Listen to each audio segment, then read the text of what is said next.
Hey there, hey friends, Ken here, your thrifty apprentice, and welcome to today's video. So hey there friends, after a very short vacation, I am back rejuvenated and so ready to create with you guys. I've missed you. I have missed you guys so much. So let's just jump right into what we're doing today. We are going to be doing a little field testing of a brand new watercolor set. We're looking at the Schmincke Akademie 12 half pan watercolor set. As most of you guys know, this came in a couple of months back towards the end of the year last year. And we are getting our chance to crack it open and see what these watercolors are all about. Now we are going to be tackling the February calendar. As you remember on a live again back towards the end of last year, we started working on the 2025 watercolor calendar, and we are going to be doing one each month. Now, it was supposed to be that it's done the month ahead, so we should have actually tackled February at the end of January, but of course there was the little vacation, so we will be tackling two this month. We'll do February today, and then we'll tackle March towards the ending of the month, so we'll already have it painted once March comes up.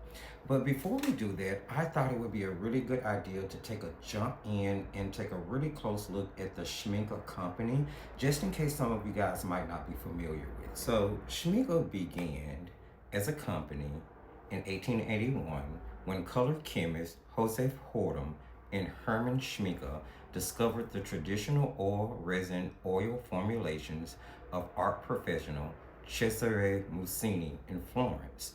The unique colors rooted in the tradition of the old masters, significantly different from the regular oil colors of the time, which were produced without resin content. Now, based on those formulations, they established their own business under the name H. Schmincke and Company in 1881 and named the first product Mussini. Years later, in 1892, Jose Hortum developed the liquid poured watercolor bearing his name and obtained patents across Europe. Till this very day, Mussini's finest artist resin oil colors and Hortum finest artist watercolors stand as globally recognized series of the Schmincke company. Fun facts about the company: the products you're working with is always really cool to figure out. So I've already taken time to crack open this set. I've done some swatching, I've done some color mixing, I've done some flow tests just to get an initial idea of how things would work out with the paints. Now, all of these are pretty straightforward, a lot of single pigment paints, but we'll get into all of that once we get to a review. So my friends, to start everything off today, I did take some masking tape and I taped down the Grabie watercolor calendar card for February that I'm going to be painting on, being sure to block off the area really well. I grabbed a pencil. You can use whatever pencil you have in your arsenal. And I'm just sketching in really light lines to give me sort of a guideline as to where I want things to be. Now, this composition for February is going to be a really cold, icy, snowy, wintry scene. So we're going to be using really, cool colors, really desaturated colors. I'm starting off with a lemon yellow, and I'm using a flat brush and a lot of water in order to just sort of diffuse that into the background. I did wet the sky area first. Now to the left, right, and top side, I'm going to grab a little magenta using that same flat brush and again, lots of water. And I'm just kind of brushing those colors in, letting them blend, kind of force blending them together just a little bit where they meet. And then I'm actually going to take some ultramarine and mix it with the magenta that I was using to get a violet. And that violet is going to add some really dark, nice shadow color into the sky. I'll sweep it across the front, sort of to the right side, jiggle it around a little bit, and then using that brush on an angle, I'm just going to make some marks. Now, what's going to happen is it's going to diffuse and give you the look of clouds due to the fact that the background is already wet. Now, one of the things that I'm really emphasizing in this composition is the fact that I'm painting with a flat brush, and I'm going to be tackling most of this landscape with that flat brush. A flat brush is a wonderful tool, my friends, to use when doing landscape paintings. It will help you make the natural shape of things that you find in nature easier sometimes than, say, a round brush or any other type of angled brush would. So I am mimicking the colors from the sky into what is going to be the watery, snowy, icy area. You'll notice that I did leave about a fourth of an inch band in between the horizon and the area in which I'm putting all of the heavy color in, just so that there would seem to be sort of a snowy bank in the background. And I am just blending those colors until they match what's in the sky. And then I'm actually going to give everything time to dry before I continue. After it dried, it was time to go in and start to put in the main parts of the landscape. Using that flat brush, I took the violet that I mixed for the sky, added more ultramarine and burnt umber, mixing the three colors until I got a really dark, saturated sort of gray violet color. It was really beautiful.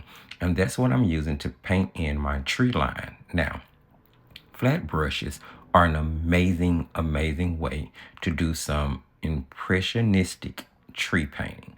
Now, they're not going to look extremely realistic, but they're definitely going to give the impression of a tree line. And because your mind already knows what a tree looks like, as you start to build the composition, your mind is going to do the rest of the work.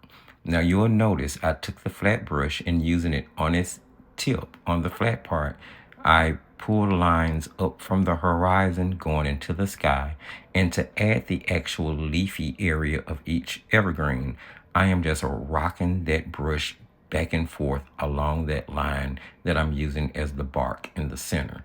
And as you can see, really, really quickly, a small tree line starts to formulate, and you automatically start to pick up on the fact that there are lots of trees behind that little snowbank. And this is really easy. Now, you can use any monotone color scheme that you want. I just happen to be using blues and purples, but you can take it in whatever direction you want. If you want to make it like really bright with reds and oranges and yellows, then you go for it. But I chose this color scheme because I really wanted to keep everything muted. And since I'm painting for February, I wanted it to be, the atmosphere to be really cool and cold. Now, using that same black mixture that I used for the tree line, or should I say darky purpley mixture, I did etch out the area of the lake where the ice would separate from the water that was already melted. So you are going to get more of a gray, shadowy overtone on the ice area, and you'll actually get the colors that are reflecting from the sky in the water where the ice has already melted.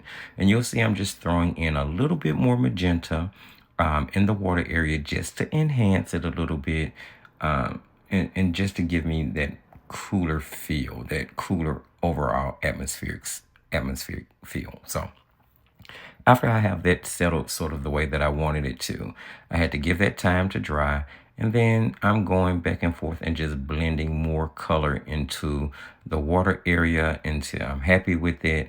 I'm even kind of trying to mimic the clouds just a little bit, but not a lot. And I'm being very careful to keep the snowy bank area separated from the ice and the water, so you could definitely see a difference. And if things get too dark for you, or if you feel like you've put down too much color in any one area, do not hesitate to grab you a napkin, a tissue, a studio knife, and a studio rag, and blot up any excess color or any excess water, so that you control it. Now, in order to put the shadow in the water area, I actually did switch over to a round brush, just because I wanted you to see that you could actually do this with a flat, as we did up top, or with a round as we're doing in the water. Now, with the reflections, you'll notice that I'm exaggerating the height of the trees because water does that to shadows. It does kind of carry it across the surface. I am still being sure to use horizontal strokes as I put in like the emulated area of the leaves, just so I can keep things uniform. And I am trying to keep it, even across.